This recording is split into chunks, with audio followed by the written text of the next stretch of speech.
अस्सलाम वालेकुम वरहमतुल्लाहि वबरकातुहू। दोस्तों आउं हसन अब्बासी ऐं जेकर मुंहिंजो चैनल पहिरियों दफ़ो ॾिसी ऐं ॿुधी रहिया आहियो त बराए महिरबानी मुंहिंजे चैनल खे सब्सक्राइब कंदा, बेल आइकन खे क्लिक कंदा ऐं जेकॾहिं मुंहिंजी ऑडियो पसंदि अचे त उनखे लाइक कंदा ऐं कमेंट बॉक्स में पंहिंजी राय खां आगाह कंदा। किताब जो नालो आहे ख्वाबनगर, साईं मोहब्बत हयाती रमज़ो। मुसनिफ़ महमूद मुग़िल, छपींदड़ अमरता पब्लिकेशन, अमरता छापघर, हैदराबाद सिंध। छापाईंदड़ ढोल फ़कीर फाउंडेशन सिंध। छापो 1 जून 2021 ईस्वी। अंदर जी एकता साईं। दिल हंजू हाण ते बज़िद हुई, रूह ॼण फाटी थे निकितो। मूंखे पंहिंजो पाण पंहिंजे कब्ज़े मां निकितल लॻो हुयो ऐं हुननि जे कुशादा ॿाहुनि में ज़रो ज़रो विखरी रहियो हुउसि। हिननि मूंखे भाकुर में छिके छॾियो। वारनि में आङुरियूं फेराईंदे चयाऊं, सॼो वखर अॼु ई खपाए छॾींदे छा मजूल। मुंहिंजे अंदर में ॼण नार खुली विया हुआ। ढकुरूं ॾींदे जी न पियो भरिजे। साईं हिकु बांह जे दाइरे में जकड़ींदे ॿिए सां जग मां गिलास में पाणी होते मुंहिंजे वात सां लाथो। ही पी। हाँ पठ। एतिरो पाणी हारियो थी, कुझु अंदर में पियो उथे। मुंहिंजो नकु वही रहियो हो। हुननि पंहिंजे अंगोछे सां उघंदे पाणीअ जो गिलास वरी मुंहिंजे वात सां लॻायो। सॼी उमिरि जी जड़ी तास खणी आयो हुउसि। गिलास जे ख़ाली थियण जी ख़बर ई न पइजी सघी। हुननि निड़ चुमंदे चयो, देरियूं थी वञनि त मलूल मन टड़की पवंदा आहिनि बचा। माण्हूअ जे अंदर जी एकता जवाबु ॾेई छॾींदी आहे।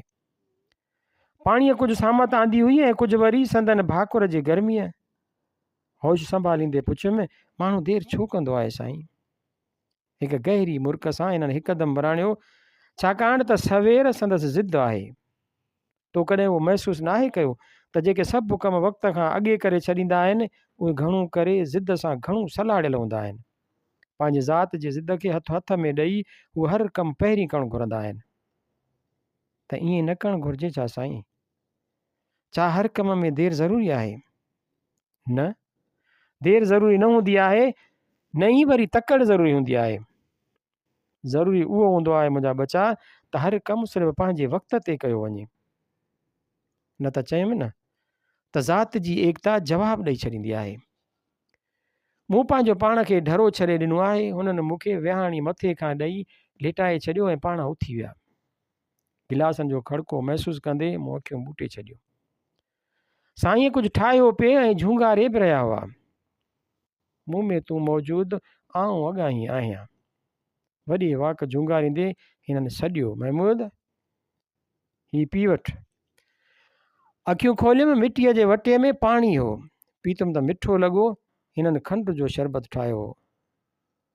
दिमाग़ु ख़ुश्क थियणु लॻे त मिठो खाइबो आहे शहज़ादा। तो जंहिं हिसाब सां पाणी कढियो आहे तीअं त तुंहिंजे मग़ज़ खे ॾराए ॾियणु घुरिजनि। अलाए छा हुयो, अलाए छो हुयो। मां हर अमल तेज़ तर करे रहियो हुउसि। पाणीअ जो वटो बि मूं जल्दी ख़ाली करे छॾियो। हिननि वटो रखंदे मूं ॾांहुं निहारींदे चयो, जेके जीअं में रहंदा आहिनि न बा, उहे सुथरो सवलो जाइ ख़ाली करण जा क़ाइल न आहिनि हूंदा। भले तव्हां खे तड़े कढो पर हू बहरहाल हूंदा उते ई आहिनि। मथां वरी अव्हां जी उहा नाकामी त तव्हां खे कढी न सघियो, अव्हां खे रत रुआड़ींदी आहे। पर अहम ॻाल्हि त उहा आहे त जेकॾहिं खेनि कढणो ई अथव त पोइ रहायो छो हुयव? मूं वटि को बि जवाबु न हुयो। हुननि जी ॻाल्हि अञा अॻिते वधी हुई। दुनिया जा सभु हसीन काज एकता सां ठहंदा आहिनि। कड़ो कड़े में मिली ज़ंजीर ठाहींदो आहे। लूणु मिर्च गॾिजी वधीक सवादु ॾींदा आहिनि। मंज़र गॾिबा त नज़र कमु कंदी न। कलम कागज़ सां मिले थो त हरफ़ लिखिजे थो। उन ई ॿधीअ खां सवाइ सभु बेकार आहे। जेकॾहिं उहा ॿधी थी न सघी त कुझु कोन थींदो। कड़ो कड़े सां न मिलियो त ज़ंजीर काथां ईंदी? लूणु मिर्च खां सवाइ त को बीमारी खाए तंदुरुस्त जा त लाह निकिरी वेंदा। नज़र न हुजे त मंज़रनि जी सूंहं कंहिं कम जी ऐं ख़ाली हवा में लिखंदड़ कलम जा हरफ़ कंहिं पढ़िया आहिनि छा? मतिलबु त उहा एकता हयाती आहे। सत रंग गॾिजी ईंडल ठाहींदा आहिनि महमूद। हू बि टेक लॻाए वेही रहिया। सियारे जी पथराणी संदन मथनि खां हुई। सर्दीअ जो अहसासु शरबत पीअण खां पोइ पैदा थी रहियो हो। अंदर जी एकता छा हूंदी आहे साईं? मुंहिंजो आवाज़ु मूंखे ई ओपरो लॻो हो। पर बहरहाल हाणे सवाल वाज़े नमूने करे वियो हुउसि। अंदर जी एकता ई दरअसल ॿाहिरीं एकता जो अहसासु हूंदी अथई। हिननि हल्को खिलियो। ॿाहिरां त असीं वॾा भाकुर पाए मिलंदा आहियूं, हिक ॿिए खे खीकारींदा आहियूं, घर ते हलण जी दावत ॾींदा आहियूं, पर असांजो अंदरि उन जो मंज़रु हूंदो आहे।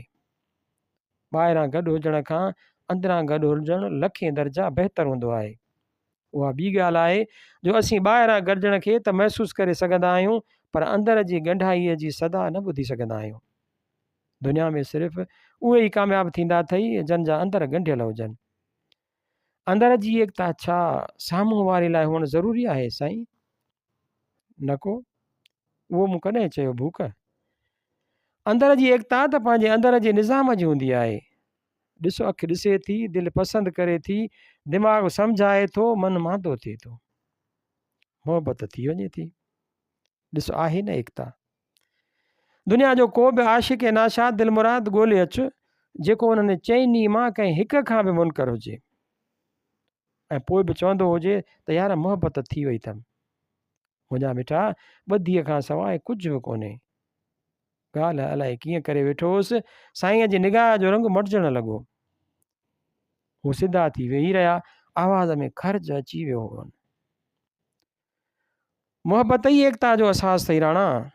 नफ़रत में बि माण्हू गॾिजे थो, पर वेर वठण लाइ, कंहिंखे हेठां ॾेखारण लाइ दुनिया में वेरी हिक ॿिए जा साथारी बणिजी वेंदा आहिनि। वक़्त जे कंहिं थोरी विथीअ लाइ हू गॾिजी बि पवंदा आहिनि ऐं तकली एकता ॾेखारींदा आहिनि, पर तारीख़ साबित कयो आहे त होॾां कमु लथो, होॾां ॾखणु विसरियो। जंहिं मक़सद सां मिलिया हुआ सो पूरो थियो त मन वाह वाह, ऐं जे न थियो त बि वाह वाह। जोगी न कंहिंजा मिट। वरी हिक ॿिए जी शकिल का विरले ॾिसिजे। मोहबतुनि में गॾिजणु उन जी बरक़्स हूंदो आहे। मोहबत सां जेका एकता जुड़े थी तंहिं में का मौक़े परस्ती नाहे हूंदी आहे भाउ। कंहिंखे हेठि करण जो को मामिलो नाहे सोचबो। मोहबत में त एकता विछोड़े खे बि हुस्नाकी ॾेई छॾींदी आहे। अलॻि थी बि अलॻि थी न सघिबो आहे। अंदर जी एकता छा तालमेल आहे साईं, या बसि को जुड़ियल जहान आहे? मुंहिंजूं अखियूं वरी भरिजी आयूं। मोहबतुनि जे माम में वरी ज़रबियो हुउसि। एतबार जी मसनद वरी धुॾी हुई। शायदि उन करे घणो रोअण हार कोसि। उहो को बि जुड़ियल जहान नाहे राणा। हिननि कंधु हेठि करे छॾियो। उहो ज़िंदगीअ जो तालमेल आहे। काठियुनि जे भरीअ वारो सबक़ु यादि अथई न? जॾहिं मुठ गॾु हुई त ॿी मुठ टोड़े न पए सघी। त हिक मुठ जो मुठ सां जुड़ियल जहान त हुयो, पर ज़हन ऐं ताक़त जो तालमेल हो। अव्हां जी दिलि जंहिं जज़्बे में उपटार करे थी, अव्हां जी तंद जंहिं सुर ते झूमे थी, ऐं अव्हां जो रूह जंहिंसां ख़ुशि थिए थो, सम्झो उन सां अव्हां जी एकता आहे। साणस गॾिजण खां पहिरीं ई पंहिंजो पाण में गॾिजो था ऐं उनखे क़बूलियत जी मसनद ॾियो था। उहा मसनद जंहिं ते एकता लिखियलु हूंदी आहे, उहो कॾहिं न विसारजांइ त को बि लुड़क अकेलो न वहंदो आहे ऐं न ई को टहक कॾहिं ज़िंदगीअ मां अकेलो निर्वार थी सघियो आहे। उहा एकता ई हूंदी अथई बचा, जेका हयातीअ जो मुकमिल अहसासु ॾियारींदी आहे। छपियल आचर 5 डिसंबर 2010 ईस्वी।